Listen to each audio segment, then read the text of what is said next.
Hello guys! Welcome to my vlog! So for today's video, dahil 34 weeks na si Mami, next week 35 weeks na ako. So nag-prepare na ako ng my hospital bag. Kasi nalalapit na ang paglabas ni baby. Siguro instinct ko din kasi naisipan ko lang siyang ipack. So, mag-umpisa na tayo mag-unboxing ng hospital bag ni Mami. Pero may mga kulang pa guys. Sasabihin ko na lang sa inyo kung ano yung mga kulang. So, mag-start tayo. Bali, naayos ko na siya. Papakita ko na lang sa inyo. Ayan, ziplock ko na din siya para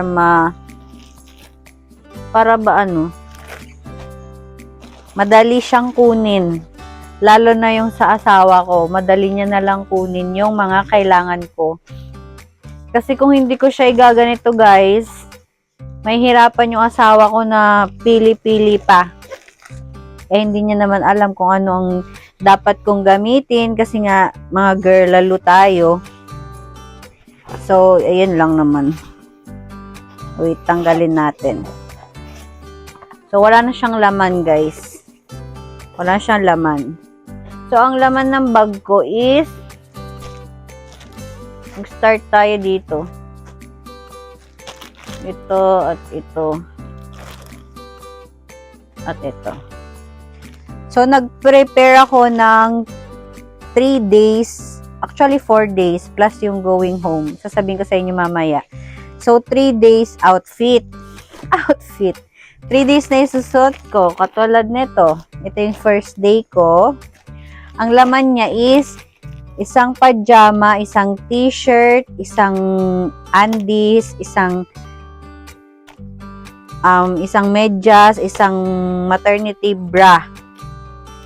Yun ang laman. So, ang first day, second day, and third day is parehas lang yung laman, guys. Actually, hindi ko alam kung ilang araw talaga mag-i-stay kasi first time ko as mommy. Tapos, nasa ibang bansa pa ako ng mga anak. So, hindi ko alam yung mga dito, sikot-sikot.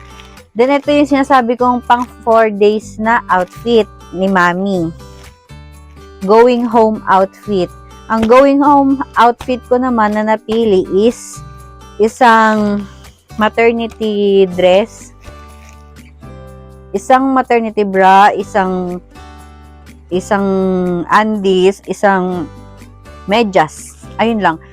Parang same lang silang apat ito. Kaso nga lang, ang naiiba is dress na siya. Dress yung gusto kong isuot pag pauwi. Or duster, ganun.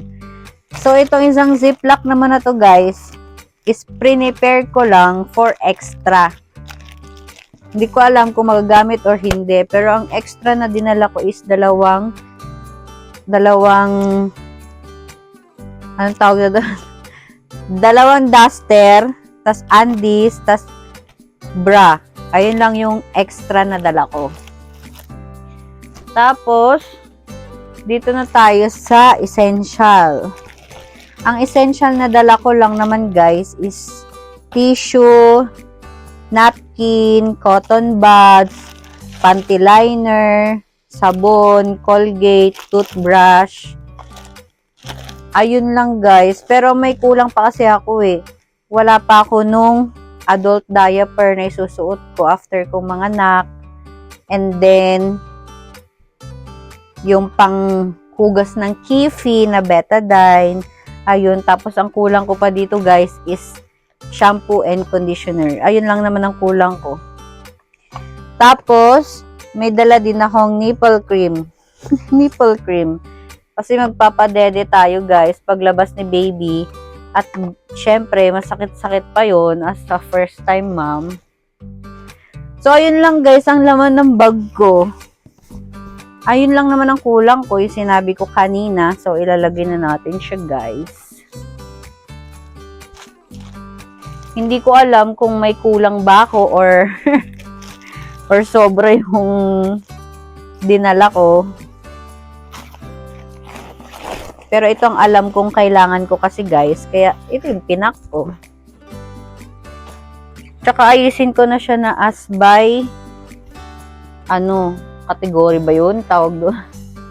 As by per day. Para alam na ng asawa ko kasi yung nasa unahan, yun yung una ko isusuot. Ganon.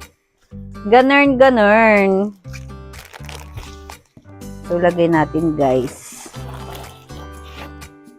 Hindi naman halatang excited ako guys, no? Kasi nag-pack na ako. Kaso kasi guys, malapit na ko siyang mag 37 weeks. 34 weeks na ako, hindi natin alam. Kung biglang lalabas na ang baby, napaka-excited lumabas ng baby. Tsaka napansin ko kasi guys, na bumaba na yung tiyan ko. So, talagang nalalapit na ang paglabas ng baby ko. Ang baby boy. Pero sana, wag mo na lumabas kasi napakaaga pa guys. Hindi pa siya the right time. The right time. Tsaka isa pa palang kulang ko guys is towel dito. Bali, ilalagay ko na lang siya na dito sa may taas niya. So, ayun lang guys, ang laman ng aking hospital bag. Ayun, mas pinili ko ang backpack. Bigay ng manager ko, nung birthday ko. Shout out. So guys, ayun lang, ready na ang hospital bag ni Mami. Bye!